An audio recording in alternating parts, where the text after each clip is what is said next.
আরিফ ছিল একটু ভীতু ছেলে। তাদের বাড়ির পেছনে একটা পুরনো ঘর ছিল, যেখানে কেউ যেত না।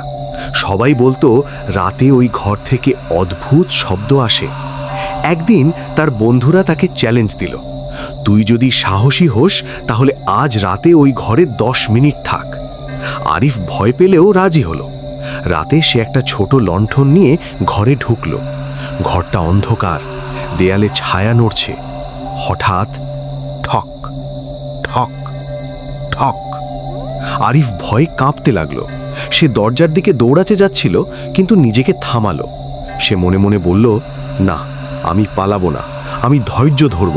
সে একটু দাঁড়িয়ে থাকলো। আবার শব্দটা হলো, ঠক ঠক। এবার সে সাহস করে সামনে এগিয়ে গেল। দেখল একটা জানলা ভাঙা ছিল, আর বাতাসে সেটা নড়ে দেয়ালে লাগছিল।